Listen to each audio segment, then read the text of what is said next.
ci la ma nee poser question. D'accord, allez-y. man Azer laa nekk depuis 2009. Oui. dossier bii nii nga xamante ni moo nekk nii les sous-gras de la presse ñun travailleurs de Azer à 98% xam nga kañ la ñu yëg ni Sénégal dafa signer contrat avec une entreprise espagnole pour l'électrification de 1500 villages xam nga kañ lañ ko yëg le jour de la passation de service du directeur général sortant man Alioune Badara Lo ak pas mal de mes collègues yoo xamante ni ñi ngi biir Azer jour boobu la ñu yëg ni y a un contrat entre une entreprise espagnole dénommée AAE Power et une entreprise et l'agence sénégalaise d'électrification rurale pour faire des villages te boobu man j'ai posé la question avant boobu bi ñu ma joxee une requête pour ma liggéey ci parce que dans la direction où je suis on fournit la liste des villages parce qu'on gère la base de données villages du Sénégal bi ñu ma joxee këyit ne ma une requête de AAE Power Sénégal pour une liste de villages damaa dem ba ci kilifa gi DG bi parce que moi je travaille comme ça may ko DG AAE Power abréviation la quoi lan lay signifier ak kan la mu ne ma limite-toi à ce qu'on te demande. Ah bon? demal nga fournir liste village deewul de mu ngi dund ma wàcc def sama liggéey tout en ayant dans un coin de ma tête que suba buñ ma laajee ci dossier bi sama premier tontu loolu lay doon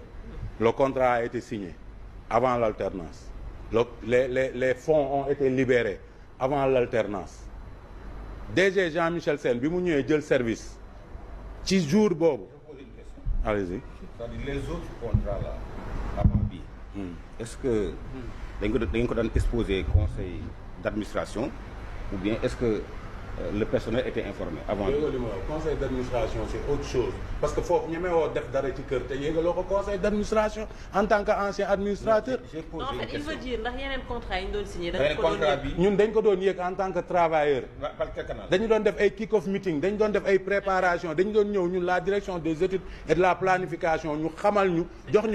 ñu fiche de projet bi ñu xam le nombre de villages à fournir xam les cibles à atteindre est-ce que comprends nga parce que enveloppe lañ lay jox. non déedéet leer man doyalu ma bu leeree te doyalu ma damay wax mu gën a leer est-ce que comprends nga dama ne bu ñu la joxee enveloppe ne la enveloppe bi 91 milliards la yow da nga am ay études techniques ak ay études démographiques yoo war a def pour atteindre une cible plus large. chez les villages bénéficiaires. noonu lay demee parce que doo ne am naa 91 milliards rek damay électrifier Thiaroye ginnaaw raay ak fële non dafa am ay cibles à atteindre moo tax loolu yëpp ça doit faire l'objet des comités de direction yoo xamante ni dañ ciy liggéey mais projet bi AAPO EPC bi ñuy signé ak Azer loolu amul lu tax amul nag dafa am lu ko waral parce que y avait un démarcheur du projet en la personne de Seydou Kane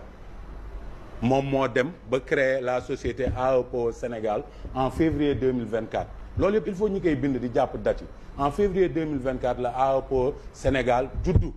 alors que AAPO EPC yàgg na exister man xawma ko sénégalais yi xamuñu ko mais ki jiite woon Azer ak ñi muy liggéeyal xam nañ ko ba signé ak moom un contrat de 91 milliards léegi Bachir dafa wax lu am importance mu ne jàpp nit ku def surfacturation ba pare continuer di négocier ak moom Azer négocier wul ak Seydou Kane l'auteur de la surfacturation c'est Seydou Kane parce qu'il était prestataire en tant que fournisseur de poteaux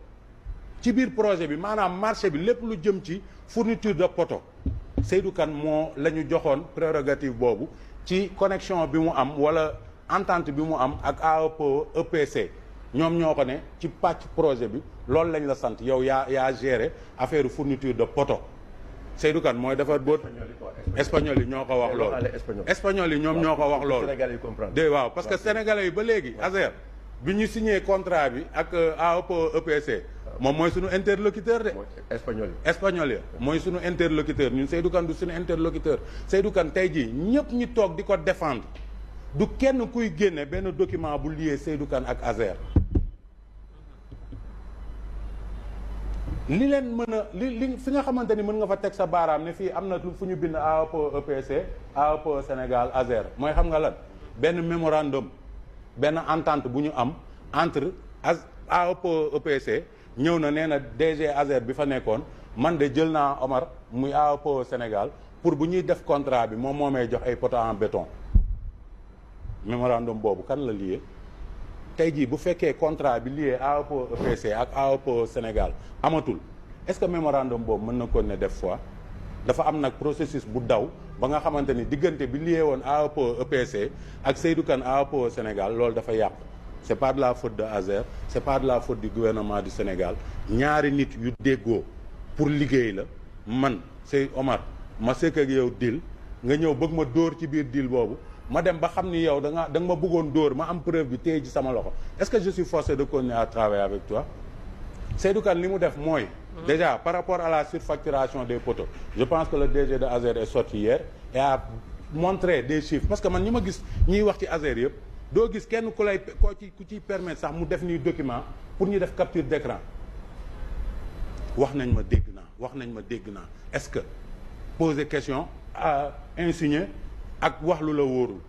depuis le début du kenn koo xamante ni génne na kayit te ñun waa Azer saa yi ñu génnee dañuy teg ay kayit ci kaw table bi ba ci démb DG bi muy def sa sortie il vous a dit où était la surfacturation poto buy jar 200 000 ñu jaayee ko 1 million